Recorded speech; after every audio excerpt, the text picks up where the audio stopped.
Good morning, everyone. My name is Beverly Douglas, and I am an alcoholic. Hi. And very proud to stand here before you this morning and tell you that I'm a sober woman alcoholic, because that wasn't the case a little over 27 years ago. I stood at a mental institution at that time, and I had been out on one of these little day trips that they let you out on occasionally. I see a few little grins around here, so I see some of you have been there, huh? And it was aboard a fishing boat this particular day that we had gone, and they were serving a little booze aboard the boat. And I seen some of the other patients drinking it, so I figured it was okay, so I had me a few too. Well, you know, by the time I got back to the hospital, I was quite drunk. So they fed me and tried to sober me up a little bit before they took me back up on the ward. And we had one woman on our ward who was a new patient. And she was a little different from the rest of us, but for some reason I was just drawn to this woman. And I found out that she was being treated for something called alcoholism. And I'd never heard of that before. And when I went up to my room that night, she followed me into my room. She looked over at me and she said, "Beverly, I think you're an alcoholic." Well, I looked back at her. I have never been so insulted in my life. And I told her in no uncertain terms that she needn't lay her thing on me, that by God I was crazy.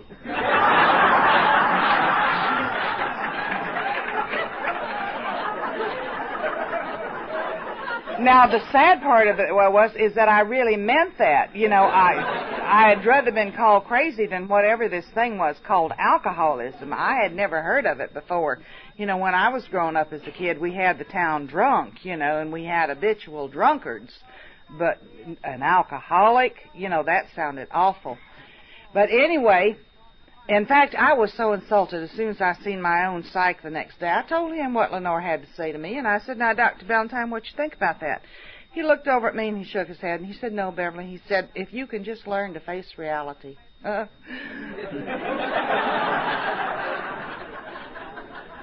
I don't know what he did to face reality, but I drank. And he said, "If you can just learn to cope with some of these problems you have." He said, "I can't see where you have any problem with alcohol." Well, hell, I was coping with them. I was drinking till they got me in there. Anyway, you know, he was the boss, and it sounded right to me, so I was to continue to drink for another 3.5 years. Now, as most of you can tell, I don't speak English. I speak Southern. I come from a little town in Florida, as Norm told you. I grew up with 2 older brothers and 2 boy cousins next door, and those were my playmates. Didn't have any little girls to play with. Huh. Isn't that awful? Anyway, I don't remember the occasion, but Daddy had said to us kids one night sitting at the supper table, he said, "Well, when you kids get old enough to go to work, earn your own money, buy your own booze and your own cigarettes, as far as I'm concerned, you're old enough to drink and smoke." Well, needless to say, I went to work at a real early age. It was about 13, I think. I hear a lot of people saying, well, they drank for a lot of reasons. I don't remember drinking for any reason. I do remember about that same time that I started drinking that the war came along. And for any of you young people here, that was the Second World War, not the first one. I want to get that one straightened out, you know. Things are bad enough as it is. Anyway, it was like the whole world went on a party with that Second World War, and I see some people here old enough to remember it. And all I did was just join the party. Only thing was is when the party was over and everybody went home, old Bev was still out there partying, you know. And I'm here to tell you I ain't quit partying yet. I come into Alcoholics Anonymous, and hell, I'm still the first one there and the last one to leave. I just love parties, you know. In fact, if nobody's having one, I'll have one for whatever the reasons, you know, how we are. Anyway, by the time I was 16, I was a blackout drinker. Now, also about that same time, I was pregnant and married, just in that order. Now, nice girls don't do that, or at least they didn't then. Hell, today, I guess, with the way things are going, if you got to get married, I guess getting pregnant's as good a reason as any, either that or welfare.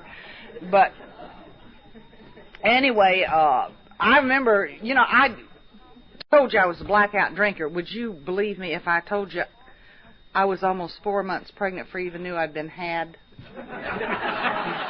I kid you not. I was doing waitress work at the time, and I would serve a breakfast, and then I'd go throw up. And then I'd come back and serve another breakfast, and then I'd go throw up. Now, the boss was standing there watching the action, and he came over and informed me he didn't think it was too conducive for good business and suggested that I see a doctor. And we had family doctors at that time, and I said, fine. Figured I had the flu. You know how we are. Always got the flu. And so I did. I went in to see our doctor, and he said, now, when you finish dressing, he says, come on, I want to talk to you, Bev. And I said, okay. So I went on into his office, and he was sitting there at this great big old desk, you know, with his arms leaning back in his chair, and he looked at me, and he studied me for a few minutes, and he said, Beverly, he said, you're pregnant. Well, now, I thought about that for a few minutes, and I leaned over the table, and I looked him right straight in the eye, and I said, Dr. Moses, I can't be. I've never been with a man. Well, now, he thought about that for a few minutes.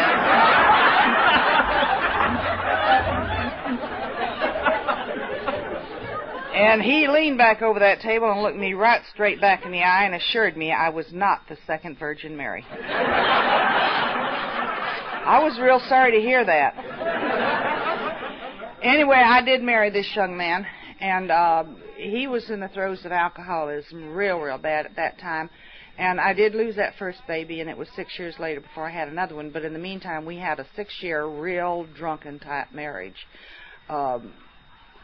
He used to beat me a lot and do all the things that men do when they become the Jekyll and Hydes. And the odd part of it was there was a little something wrong with me because I used to stand up and swing back at him, you know. But anyway, I did have another child, and she was about 6 weeks old, I guess, and the doctor had told me, he said, Beverly, he said, you really ought to leave this man. He said, one of you's going to kill the other one, and he's an habitual drunkard. So I thought about it a lot, and I did. I decided to take the baby and leave, and I left him when she was 6 weeks old. Now, I came out here to California because my mother sent me a one-way ticket. I had a very smart mother. You know, just a one-way ticket, no cash, no anything else. So I came on out to California, and in some circles that's really known as unlawful flight to avoid prosecution, you know. But we call it a geographic here in Alcoholics. Now, we have, you know, you got to learn the language here. And anyway, that was how I migrated from Florida out to California. Now, the one thing that I had learned out of that marriage is you don't go to bed with a man first. You marry him first. Well, I got to tell you, from the time that child was 6 weeks old when I left him till she was 4 years old, it had been a long, dry summer. And I decided she needed a father and I needed a husband, and I met the most beautiful young Irish Catholic boy. Now, we all know that Irish Catholics are all alcoholics. Hell, they're all here in Alcoholics Anonymous, you know. Believe me when I tell you, I married the only one in the world that didn't drink. This boy did not drink. And I was in the throes of alcoholism. I was in the throes of it. And we had been married less than a year, and he came home one night, and he looked down at me. Everybody was always looking down at me for some reason. And he said, honey, he said, I love you an awful lot. But he said, either I'm going to have to leave or you're going to have to give up this drinking. Well, I said goodbye to Paul. And Mom and I were back together again. Now, I got to tell you, I'm assuming that it's the same way in the clubhouses here that it is in California. When you walk in, you're going to see a lot of cliches up around the walls. Do y'all have those in your clubhouses? Well, I knew a lot about cliches when I got here because Mama used to have them, and one of Mama's cliches was, you know, if you don't succeed at first, try again. So as I was coming out of my second marriage, Mama was coming out of her fourth one. Well, now, Mama just didn't say cliches. She lived them just like we do, you know. And anyway, we had gotten home from work one night, and Mom looked over at me, and she said, you know, honey, she said, we ought to get ourselves some kind of a business to ensure my daughter a more secure future. And it sounded like a great idea to me, and I had a little bit of cash. Mama had a AAA credit rating, so we did. We got a business, a liquor store. What I haven't told you is my mommy was an alkie, too. Now, You know, I know a lot of women have problems with their mothers. And I was very fortunate because my mother and I were extremely, extremely close, and I'm very grateful for that. Anyway, I was working a lot. I was a moving drunk. I was also in really going into the late stages of alcoholism. And I began to find out that the morning drink could help me move through the day better. And by this time also the morning drink was not working. I was going from sick to drunk again. And I met this young man and I fell in love again. Well, really what I was doing was falling in heat, but I didn't know that. And anyway, he introduced me to a thing called the barley sandwich. Now, for those of you who might not know what that is, that's beer in tomato juice. And you see, I was getting my booze and my vitamins at the same time because I wasn't eating very much, and it sort of slid me into the day then, and I was able to continue to drink and continue to function. Now, the only thing that is that after a year or so, I did marry this man. If you'll notice that I always married after that first little problem I had there. Kept everything right on the up and up. But anyway, we did get married, and about a year and a half after we were married, I began to have some kind of funny symptoms. Now, the first one I had, I remember waking up in the morning, and I was making the bed, and the bedspread was wet. And I thought, well, darn, that's funny now. You know, I looked around, I didn't see any water, I didn't see a drink, I didn't see any coffee. But I was a moving drunk, and I had to get to work, and I went on into the bathroom, went to get myself dressed, looked up in the mirror, and the water was just pouring out of my eyes. I wasn't crying, but the water was just pouring out of my eyes, and I thought, well, darn, that's funny. But I got to tell you, drunk or sober, two things have always been my motivator, and Jerry talked about one of them last night. Fear and pain. Fear and pain, drunk or sober, will cause me to take some kind of an action. And I was scared when I seen this. Now, I have something that takes away the fear, and that was booze. So when I seen what was happening to me, I got very frightened, so I go into the bar and I fixed myself a couple of hookers. And for you young guys there, that was shot glasses. They weren't the two-legged kind. And anyway, and the fear went away, the water shut off, I went on, got dressed, and went on to work. Came home from work that afternoon, walked into the living room, and all of a sudden, right in the pit of my stomach, started shaking, and the next thing I knew, I was hopping all over that living room floor, and I could not control myself. And I thought, well, goddamn, boy, what's going on here, And I was scared again.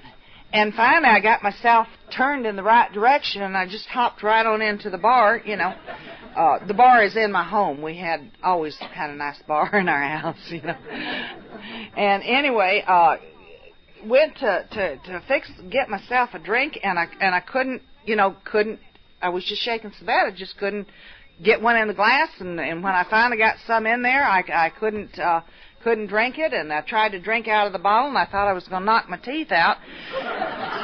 But fortunately, I had one of those big champagne glasses, because Mom and I had the liquor store, and we used to get all those beautiful decanters and things from there. And the day before, I had a Chinese betta fish in there, if y'all know what those are. But fortunately, the aquariums had come, and we had set up the aquariums the night before so that this little champagne glass was empty, thank God. And I finally got some booze poured in that and got down in there and got me a, couple of good whiffs of it and sips and swallows and the next thing I knew, I began to calm down again. Well, I gotten over that, and I thought, well, boy, what's going on here? But by this time, I'd got enough in me now, and the fear was gone, and went on in the kitchen, fixed dinner. Now, a few days later, and I don't remember just when, I'd come home from work, lay down across the bed, take a nap before dinner, and when I woke up, I was on the floor. And I had wet all over myself, had mucus all in my hair. Now, I had a couple of friends as a kid who had epileptic seizures. So I figured that's what I'd had, and again, the fear and the pain was there. And I went into the bar, and I got myself a couple of fixers, and it didn't work. So I finally ended up calling the doctor because I was so filled with fear. And I went in to see him, and that was when they diagnosed me as having epileptic seizures and that I was in the middle of a nervous breakdown. And that was how I got out to UCLA in the NPI section out there up on the 5th floor. Now, what I was really having was alcoholic convulsions. Most of you know those. And it's the same as a grand mal seizure. And what I also found out from that, after I had gotten to you people, is that alcohol will induce the same exact symptoms of many emotional and mental illnesses, so exact that even doctors and psychiatrists cannot tell the difference. And that was why I was in the nut house. Alcohol-induced manic depression. Alcoholic convulsions, which they thought were grand mal seizures. Now, I didn't know that till I got here to you people. But anyway, as I was to say, that was where the first message of Alcoholics Anonymous was carried to me, and Lenore had told me, she said, Beverly, she said, Alcoholics Anonymous don't work. I've been there 3 times. And look at me, you know. So, figured it didn't work. And beside that, the doctor said I wasn't an alcoholic. Just said I had some problems I needed to learn to cope with. So I was to drink for another 3.5 years. Now, I want to tell you about that moment of clarity I had. It was the night in the home that I am still in today. And I was waiting on my husband at that time to come home from work. My daughter was away for the weekend.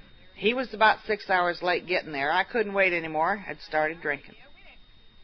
Finally, he walked in. We girls all know where husbands are when they're that late getting home. Sure we do. They're out with her, right? The ones who understand them.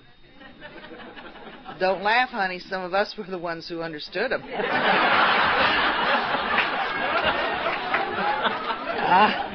gotta tell you.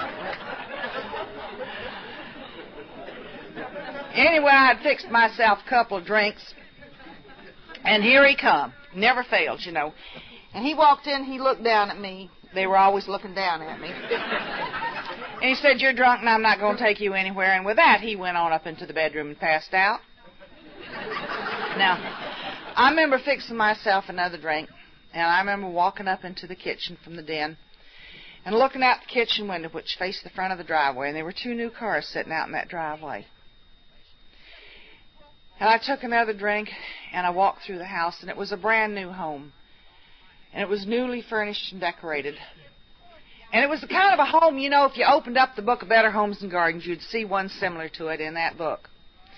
And I remember walking out into the yard, and it was well manicured and beautifully landscaped. It was the kind of a yard that belonged in the home, that belonged in the book of the Better Homes and Gardens, you know. And if you'd have seen us in a family, what we presented to the world, my daughter and my husband and myself, was the kind of a family that belonged in that yard, that belonged in that book, that belonged in that, you know, of the Better Homes and Gardens. That's what we presented. And yet as I stood there that night, and I looked up, and I cried out, why God, why now? When I have gotten everything that I have always wanted, why do I want to die? You know, and I couldn't have told you that night, but this morning I can. What good is all you've got, all those things, if there is no joy in them?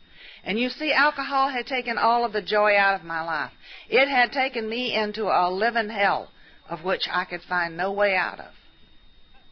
And I think that Christ said something like that when he said, what profits a man who gains the world and then loses his soul? And you see, I had lost my very soul to alcohol. I remember walking on back down into the den and fixing myself another drink. And for the first time as I sat there with that drink in my hand, I knew it was not that son of a gun I was married to. It was not the job, the friends, the neighbors, the family, all those things that all my life that I had blamed my life on for being so bad. It was that booze that I sat there in my hand. And at the very moment when I knew that if I continued to drink, I was going to die, I also knew if I stopped drinking, I was going to die. If you can't drink any more and you can't drink any less, what do? I decided to kill myself. So I did. I killed myself that night. Now, I say that facetiously, but I woke up 3.5 days later in County General Hospital, which is quite a few miles from where I live in Chattsworth. And I remember coming to, you know, we don't really wake up, we always come to, and looking around. I had tubes out my nose, my throat, both arms, and both ankles. And I couldn't move. They had me strapped down. And I looked around, and there was nobody else there, but there was a policeman standing over in the doorway, and I spoke over to him, and I said, "Where am I?" You know, the first question we always ask, you know, where am I? And he looked at me, and he said, "You're in County General Hospital." I said, "Well, how in the world did I get here? You know, I live in Chattsworth. We have medical insurance. You know, we have money. Why am I here?" And he walked over to the side of the bed, and he looked down at me with the most disgusted look on his face, and he said, "Lady," he said, "committing suicide is against the law." Well, now, I didn't know that. I might not have done it. You know, what the hell. You know, I was telling this story one time out in California, and one of our members who is, since being sober, has been assigned to the appellate court, walked over to me after the meeting, and he said, "Beverly," he said, "I just want to make one small correction for you." He said, "Committing suicide is not against the law." He said, "It's attempting suicide that's against the law." You know, that made more sense, you know, after he said it. But anyway, my psychiatrist at that point sent word to me that he wanted to see me and talk with me as soon as I was well enough, and they released me because they had me on a hold there. And when I got up to see him, he looked over at me and he said, "Beverly, you need help, and you need it desperately." And he said, "I can't help you. Here is the number of Alcoholics Anonymous." He said, "Will you call them?" Now, my first thought was, well, you son of a gun. I've been coming to you for 3.5 years. You've been charging me $60 a whack. I've been coming as many as 3 times a week. Damn near drank myself to death, almost killed myself, and now you're sitting there telling me you can't help me? You know, I was a little angry. But I didn't say anything. So anyway, I told him I would call. So when I got home that afternoon, I did. I took the number and I called Alcoholics Anonymous. And I want to tell you the conversation I had. She answered the phone, and she didn't ask me if I was an alcoholic. She said, "Beverly, do you have a drinking problem?" I said, "Lady, I sure do." I'm glad she didn't ask me if I was an alcoholic, because I didn't know what an alcoholic was. You know, I really didn't. Lenore was the first time I'd ever even heard the word. And she said, "Well, are you drinking right now?" So I looked around, and I didn't see anything sitting there, and I said, "No, I don't think so." And she said, "Well, can you hold on for a little while? I want to send a couple people out to talk to you." And I thought about that for a minute, and I said, "Well, if you'll make it quick." So anyway, you know, these people were supposed to come to my house, and I was sitting there, you know how we are with our thinking, and I thought as soon as I tell them about that son of a bitch and how he treats me, they'll understand why I have to drink like I do, you know. And these 2 women came to my home. They were there for almost 2 hours. I never got to tell them anything. You understand that, huh? Every time I opened my mouth to tell them about me, they'd start talking about themselves. You talk about selfish and self-centered. You know, God, you know. Well, pretty soon they got up to leave, and they got over to the door, and they looked around at me as if I was some kind of an afterthought. And they said, "Oh, by the way, honey," she said, "you be dressed and ready to go. We're going to take you to a meeting at 8 o'clock. They never even asked me if I wanted to go, you know. Well, anyway, I was dressed, and we went. Now, from here on, I'm going to talk about a book called Alcoholics Anonymous. This is a book written by alcoholics for alcoholics about alcoholism and how the alcoholic is to stay sober. Now, the only way I know to get alcoholism is to drink alcohol. That's the only known way to get alcoholism. So if you have any other problems, you know, that's not what Alcoholics Anonymous is all about. It's about the alcoholic and how he is to stay sober. Now, those ladies came by and they took me to a meeting. And I heard words like, "buy the book." So I did. I bought the book.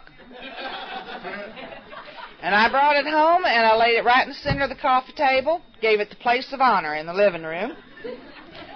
And they said, "Get pamphlets and read them." And I did, and I brought them home, and I put them on the end tables in the living room, and I circled the big book sitting there on the coffee table with pamphlets. And I went to another meeting, and I brought some more home, and I put them on his side of the nightstand.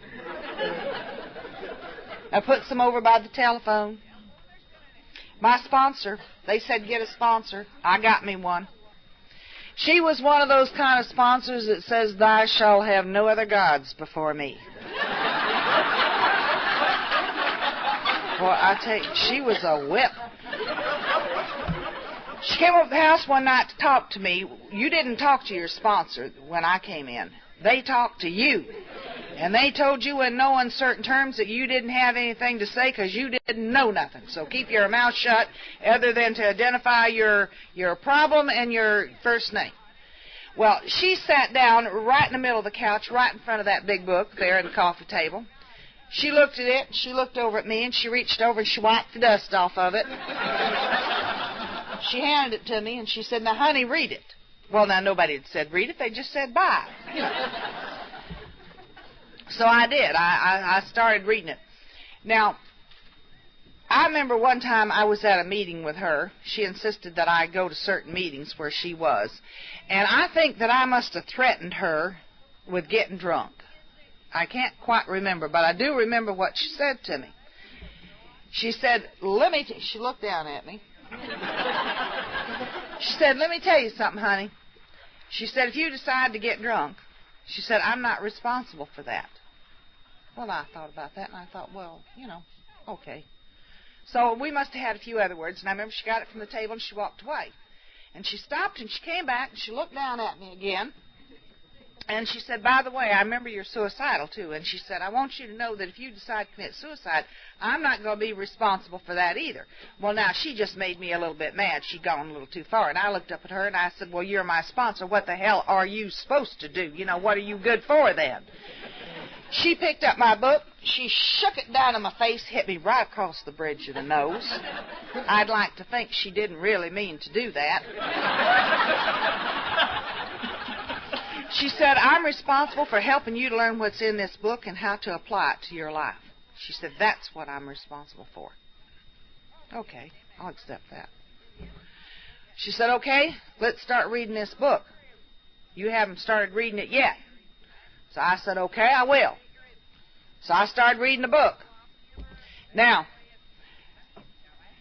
let me tell you about some of the things that I found in this book that were really important to me.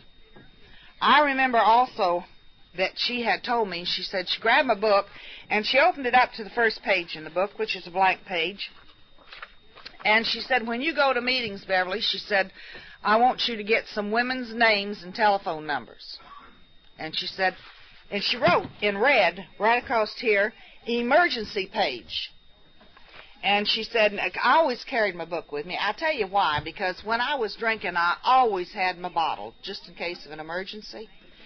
And when, I was afraid if I didn't have it, I might get struck sober, for God's sake, So when I got sober, I always carried my book. Not that I was superstitious, but I was afraid if I didn't have it, I might get struck drunk. And anyway, and she specified women. I think she had some kind of a problem there. And anyway, so I did. I filled this up with women's telephone numbers and names. And she said, "Now, honey," she said, "before you ever take a drink, you call these women." So one morning, got up at 10 o'clock, decided I had to get drunk. Didn't decide to have a drink, decided it was drunk day. And I remembered what she said to me, so I run in and grabbed my book, and I started calling.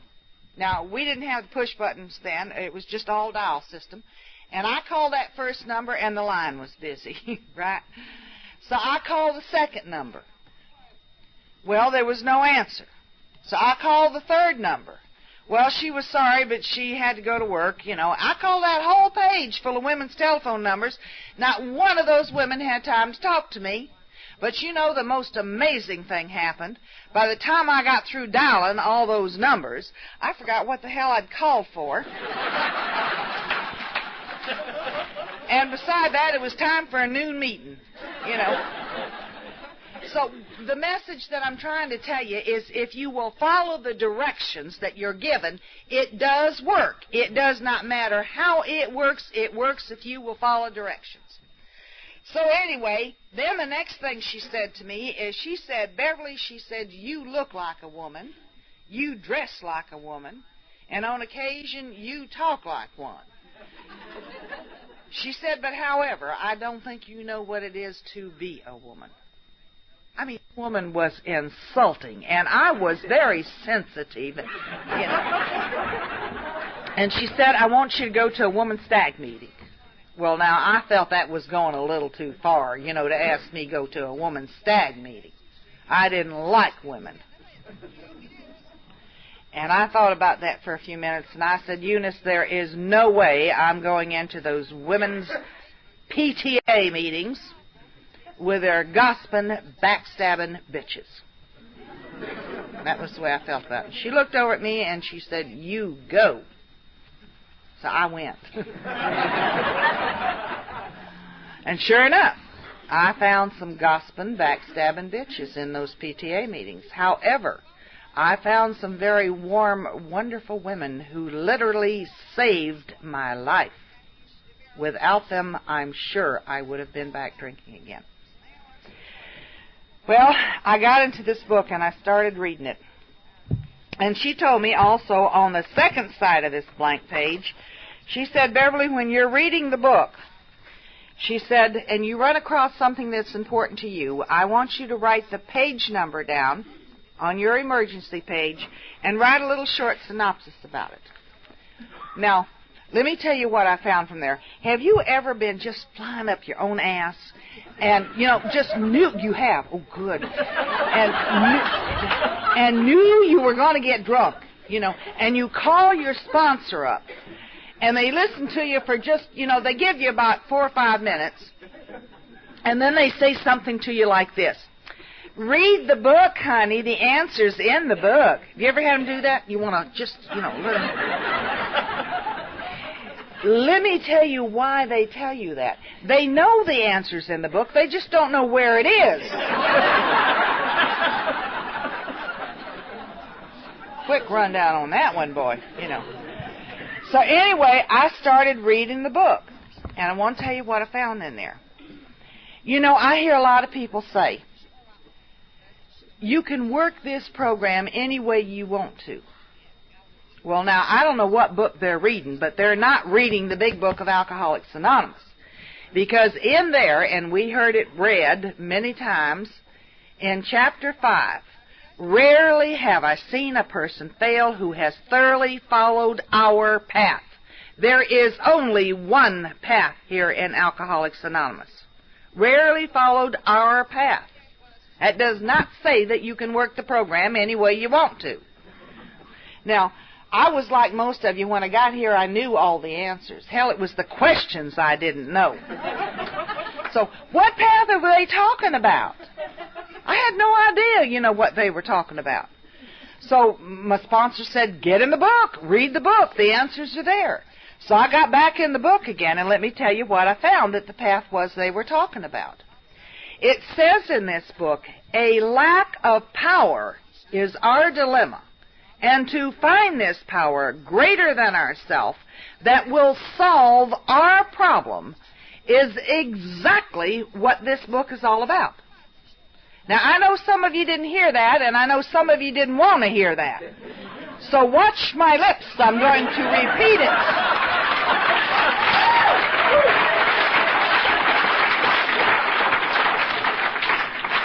A lack of power is our dilemma, and to find this power greater than ourself that will solve our problem is exactly what this book is all about. Now, in there it talks about if you are an alcoholic, you're going to be asking yourself, what do you have to do? And it says that that is the purpose of this book, is to tell us specifically what we need to do. It's going to use words like exactly, specifically, absolutely, and it even goes on to say it gives clear-cut direction. Now, that really doesn't leave any room for the fertile imagination of an alkie to run around in. They got you. And so, anyway, right after that, it says that we have written a book which we believe to be moral as well as spiritual. Now, I don't know what that's going to come to mean to you. I can only tell you, you see, what these things mean to me. In our book, it says that there is a solution. And there is a process in which we consummate this solution and bring it together. It says there is a self-searching, a leveling of our pride, and a confession of our shortcomings. And in a general way, That's what I am doing here today. I'm not up here to tell you what you have to do in order for you to stay sober. I'm here telling you what I have learned from this big book and the things that I have had to do in order for me to stay sober. Now, you see, I had come to believe that my drunkenness was not a moral issue. I have also come to believe that my sobriety is. And so it behooved me to find out what my morals were. I thought I knew. I got here and I thought, aha, now I'm going to get the courage of my convictions. Got here and aha, I found I didn't have any convictions. I mean, that was the big surprise. Anyway, I started in. Now, you know, this program will work for anybody. We talk about the agnostic, the person who is real iffy, with God. And I was one of those. I was really one of those. Until I remembered something. And remember, fear and pain have always been my motivator. And I remembered a little thing I had read as a child. And it said something like this: I would rather live my life as though there was a God and die and find out that there wasn't, than to live my life as though there was no God and then die and find out that there was.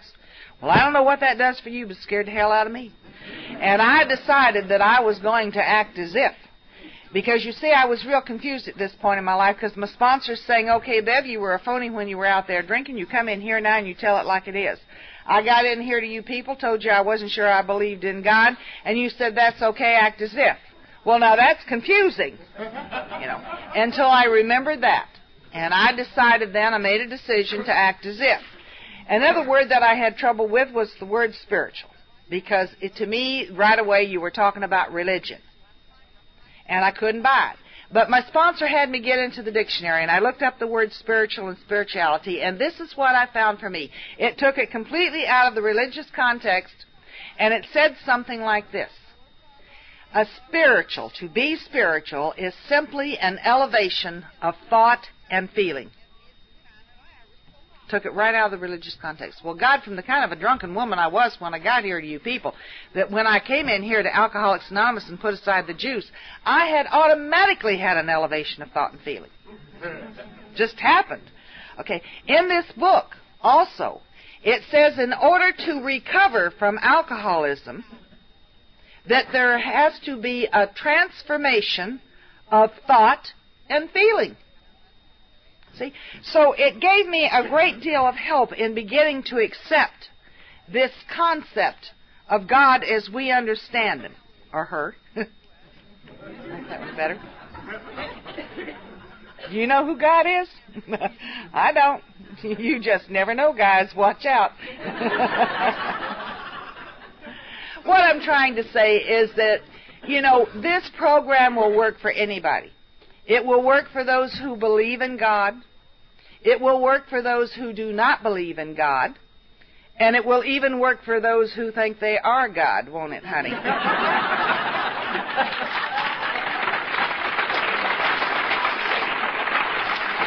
Anyway, here I was, and I'm in this book, and I'm beginning to learn.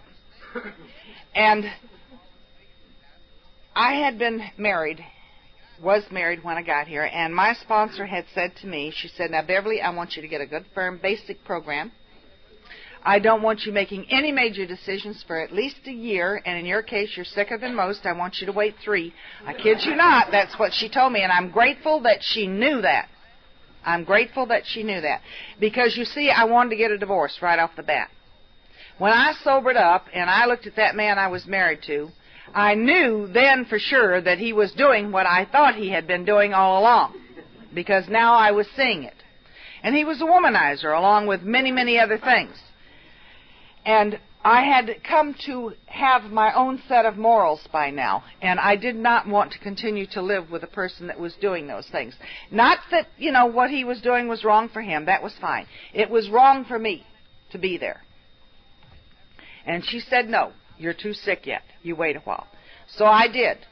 And on that, she also said, and I don't want you to get emotionally involved. Well, I had no problem with getting emotionally involved because I was married. And when I'm married, I'm married. When I'm single, that's something else. And then she added a little addendum to it, and she said, now, Beverly, she said, there is a clubhouse here in the valley, and she said there is a bunch of dirty old men there helping women with their spiritual program. Y'all have one of those here too, huh? I'm so glad to hear that. You guys watch out. There's a bunch of dirty old women there too helping the men with their spiritual program. Anyway, and she said, I want you to stay away from there. So I did. I had no problem with that. But after 3 years, I knew I had to get a divorce. It was either that or get back on the juice again. So I did. I went through a divorce. You know where I headed. Sure I did. I went right straight to the alley nest. I sat there. I was just like a kid in a candy store. I'll have him, and him, boy. And what I have found out, is I don't care whether you're 6 or you're 96. When you walk through the doors of Alcoholics Anonymous, you got 2 problems: bad breath and a broken heart. Booze and sex in plain language. And here I was, and I knew I was in trouble. I was in heat again. This other problem had cropped up its little dreary head here. And I was scared to death. Fear and pain back with me again. I am afraid that if I get laid, I'm going to get emotionally involved and I'm going to get back on the juice again. I am terrified of drinking again. And I don't know what to do, and I know I got to do something. Now, I hope that I'm not going to hurt anybody's sensitivity this morning in talking about this, but I don't think that it's talked about enough here in Alcoholics Anonymous. We lose more members behind these so-called, quote, relationships than anything else that I know of, and especially with all of our young people coming in. It is important to understand that your sobriety is not contingent upon your emotional well-being. And if it is, you're in for one hell of a ride in here. Our sobriety is contingent upon our fit spiritual condition. Remember, I'm going to go back to it and say it again. I know you're going to get tired of hearing it. A lack of power is our dilemma. And to find this power greater than ourselves that will solve our problem. You see, the book talks about these relationships, and what it says is, see to it that our relationship with Him is right, and great events will come to pass for you and countless others. And that is not the 2-legged hymns that we're talking about. Anyway, here I am, and I'm in trouble. Now, I know that there's gurus sitting here in this meeting here. Y'all have gurus out here, don't you? Yeah, I'm sure you do.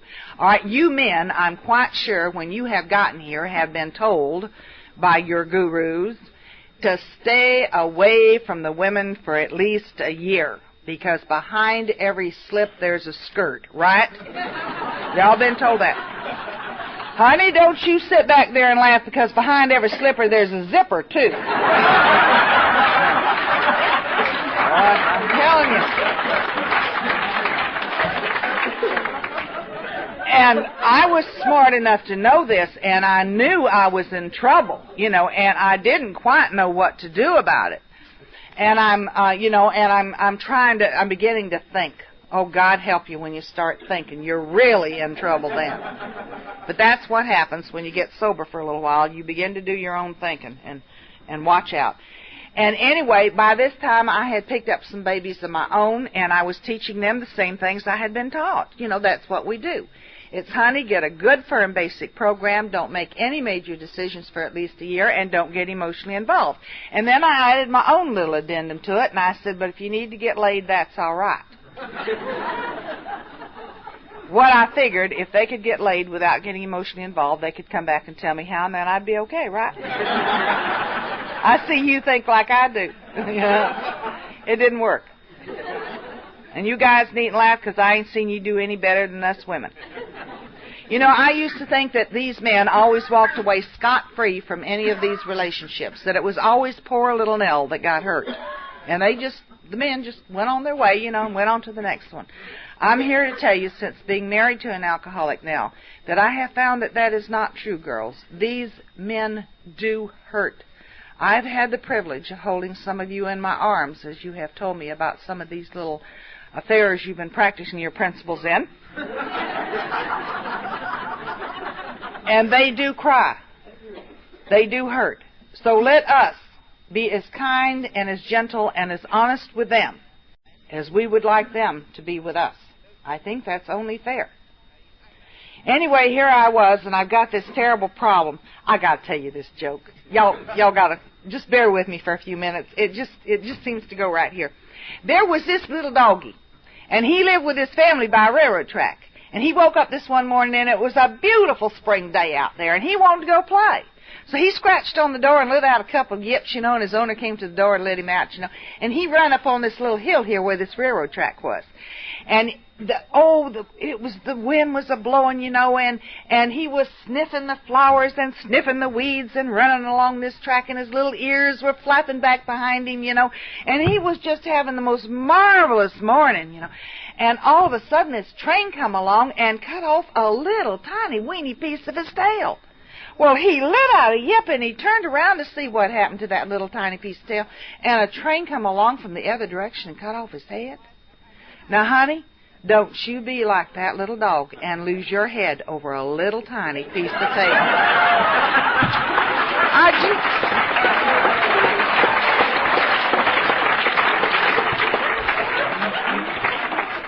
My mama told us that when both of my brothers went into the service, and I've never forgot that, and they ain't either. And I thought, Jesus, boy, does that fit in, because that's what we do, ain't it? Girls, I got to tell you, when you walk into the doors of Alcoholics Anonymous, I don't care what way of life you've come from. If you come from the lowest, if you were a streetwalker out there, wherever you come from, when you come in here, you are reborn. You have become a virgin all over again. You have a second chance at life. And if you don't believe me, you watch these men watching these newcomer women. They can't hardly wait to be the first one. And you guys really believe you're going to be the first one. That's the crazy part of it. When you men are going to start doing better is when you want to love the hell out of these women instead of the hell that's in them. When you really begin to improve your program is when you're going to be wanting to be the last one in these women's lives, not the first one.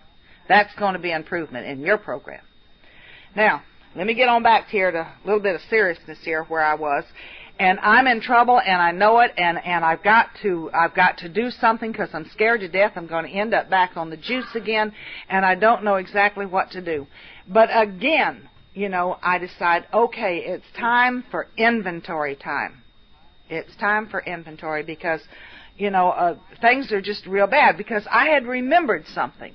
And this is what I remembered out of a book that I had read as a child. And I wasn't sure I remembered it right, but this is what I had remembered. It said, I have created man in my image, and for man I have created woman, and woman is to follow man. And I thought about that for a little while, and I thought, now I followed 3 of these son of a bitches. Y'all excuse my language. And look where I ended up at, the Nut House and Alcoholics Anonymous. So something was wrong somewhere. So I did this inventory, and this is what I found in my inventory with these men that I had married. He had charm, polish, and prestige. After all, that's only befitting. We deserve that. He was good-looking, fun-loving, party-going, woman-chasing, hard-drinking. God damn, what a challenge, huh? Ooh, I just loved it. And I got him. Damn near killed me, but I got him. And when we get them, we don't let go of them. I don't care if they kill us or not. We're not going to let go. They're ours. And they have such potential. And we know the minute we let them go that they're going to straighten out and some other gal's going to get them and we're going to lose out. Right? So we don't let go. We just hang in there, boy, until we're dead. But you guys do the same thing. I've seen a lot of you choose these same kind of women, and you do the same thing, so don't sit in there and laugh. Well, I began to understand, where part of my problem was. And I went back into the Bible, and I went looking for this thing, because I thought, darn, what is wrong? What is wrong? And sure enough, I found it in the Bible in 2 places, and it did say, I have created man in my image, and for man I have created woman as a helpmeet. And woman is to follow man, and man follows God. I had never finished reading the instructions, the story of my life. It had never once occurred to me to follow a man who followed God. You just heard the kind of a man I followed.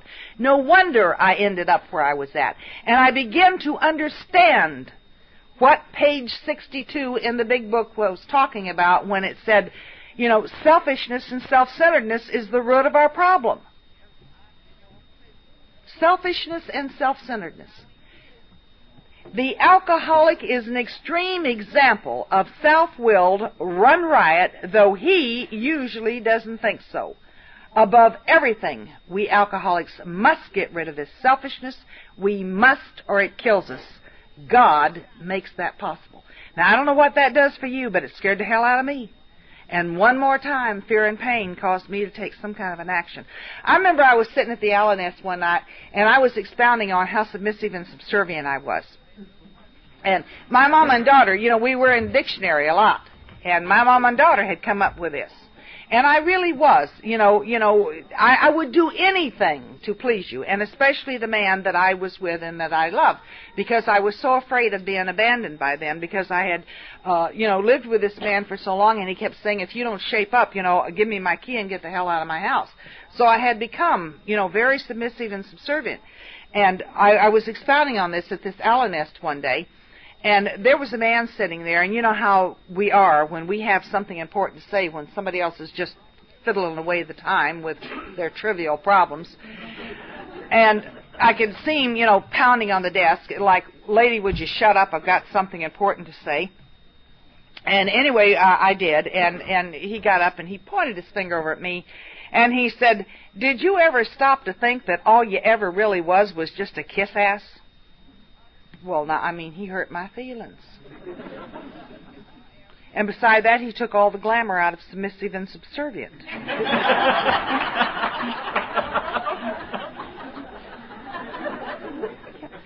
But I got even with him. I married him about 18 years ago.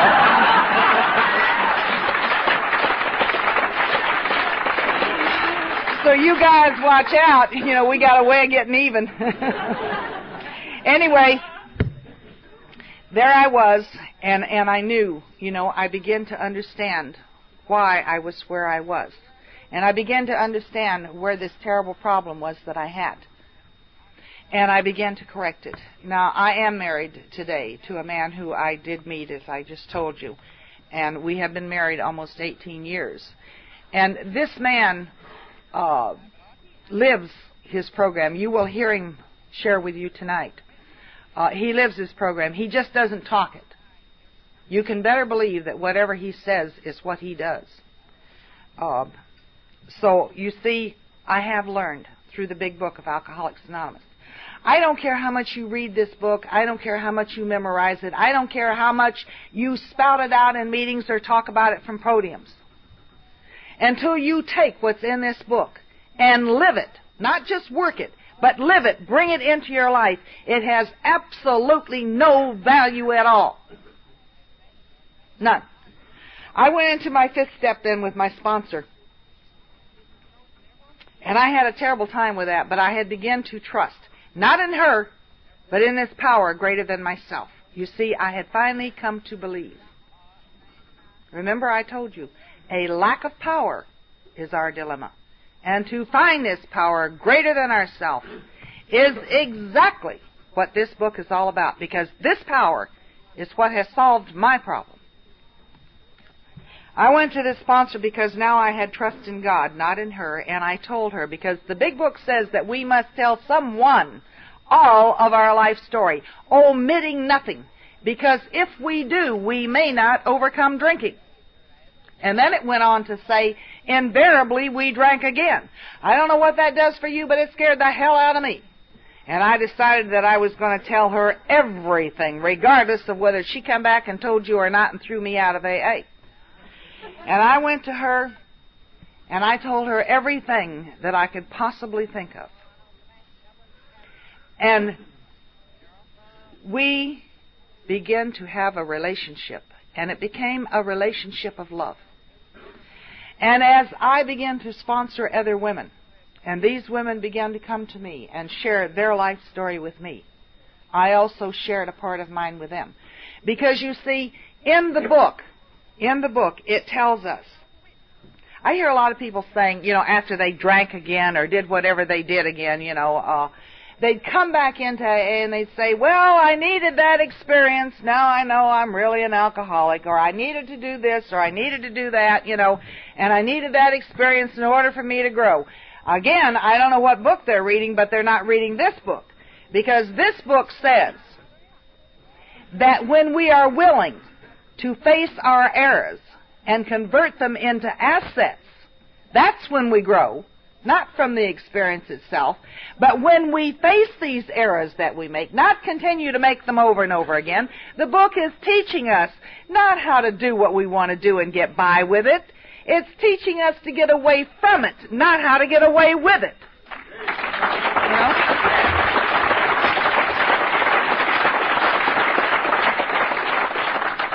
It says, cling to the thought that in God's hands our darkest past is the greatest possession we have, for it is the key to life and happiness, and with that key we avert death and misery for others. And you see, that's how that came about for me. As I shared my life with my sponsor, and she shared a part of hers with me, she gave me the hope. She let me know I was not alone. And as other women came to me and we began to share, and I shared a part of my story with them, I was able to give them the hope and let them know that they were loved and they were not alone. And isn't love God? And isn't God spiritual? And isn't that what the whole program of Alcoholics Anonymous all about? One more time. A lack of power is our dilemma, and to find this power greater than ourself that will solve our problem is exactly what this book, our program, is all about. And as I close here this morning, I want to wish for each and every one of you all of the things that I have found, all of the joy, all of the sorrow, all of the anger, resentments, frustrations, all of the happiness, contentment, and serenity. Because you see, these things are life. And life for me, I have found right here with you in Alcoholics Anonymous. Thank you very much.